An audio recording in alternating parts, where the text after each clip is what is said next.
जाएगा, तीसरे में दोगे तो 70% रह जाएगा। 5 मिनट यदि निकल गई तो 50% चांस है। और यदि आपने 7-8 मिनट गवा दिए, इसका मतलब पेशेंट के बचने की संभावना बेहद कम हो गई। ये खास तौर पे कार्डियक अरेस्ट की बात हो रही है, क्योंकि हम लोग बहुत स्पेसिफिक नहीं है, जितना हमें बताया गया है उसके अकॉर्डिंग हम लोग बात कर रहे हैं। कोशिश ये रही हमारी कल के पूरे सत्र के दरमियान कि हम लोग ढंग से सुने, देखें और उसको आप लोग के साथ साझा कर पाए। और उम्मीद करते हैं कि आपको ये अच्छा लगना भी चाहिए बेटा। आप लोग इसको पूरा देखोगे और जो आपने 10 क्वेश्चंस के आंसर अब दिए हैं और बाद में जब दोगे तो कितने मार्क्स आपके इंक्रीज होते हैं, ये पूरा आपके एक्टिव लिसनिंग के ऊपर डिपेंड करता है कि आप लोग कितना एक्टिव होकर के सुन रहे हैं हमारी बात को।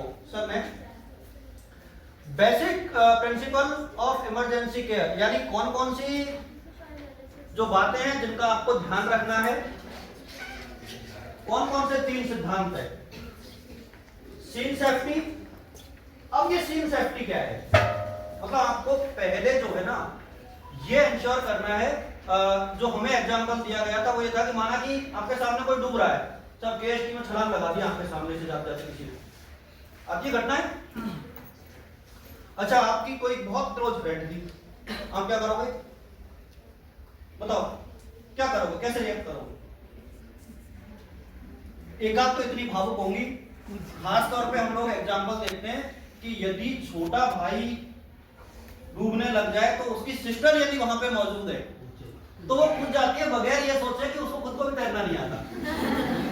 ऐसा मतलब आप अखबार में मतलब आप लिटरली देखिए, खास तौर पे ये जो भाई बहन वाली स्थिति है ना, यहाँ बहुत होता है। मदर के साथ जो रिलेशन है वो एक्सट्रीम लेवल का होता है, क्योंकि वहां जो इमोशनल बॉन्डिंग है ना वो इतनी होती है कि वो दिमाग को क्या कर देती है, चॉक कर देती है। और क्विक रिएक्शन क्या होता है कि मुझे तो बचाना है।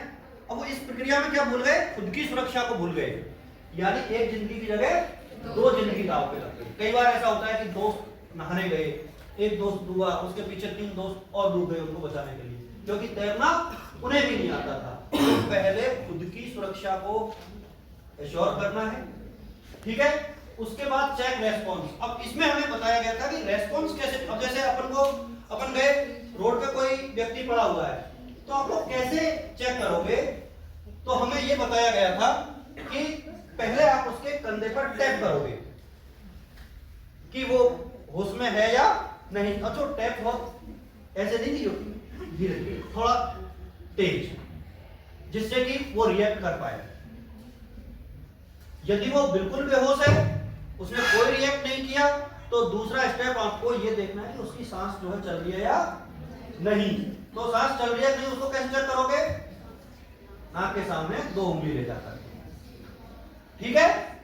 अब यदि उसकी सांस चल रही है, इसका मतलब व्यक्ति अभी जिंदा है।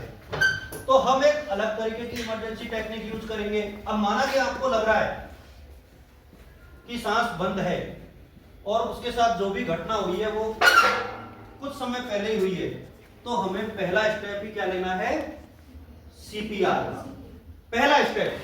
क्योंकि वहां तो कंडीशन ये है कि भाई सांस बंद है, तो अपने पास वो चॉइस नहीं है कौन सी, एम्बुलेंस बुलाने वाली।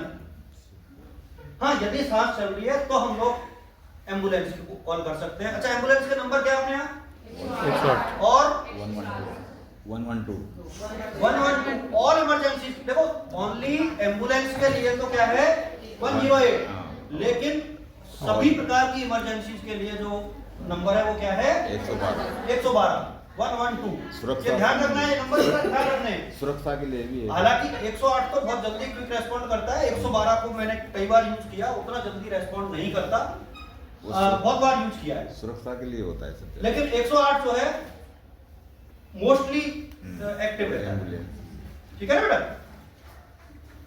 ये देखो चेक रेस्पॉन्स कैसे करना है, tap gently on shoulders, talk loudly. अब अपन यानी आप उसको जो भी जिस सिचुएशन का व्यक्ति है उसी हिसाब से उसको संबोधित करोगे। कोई बुजुर्ग इंसान है तो हेलो अंकल, हेलो आंटी, इसी तरीके से। कोई कम एज का है तो हेलो भैया, हेलो दीदी, इस तरीके से। यानी कैसे भी आप जिस सिचुएशन के अकॉर्डिंग संबोधित करोगे, लेकिन आपको ये पता लगाना है कि सामने वाला जो है रिएक्ट कर रहा है या नहीं कर रहा, ठीक है।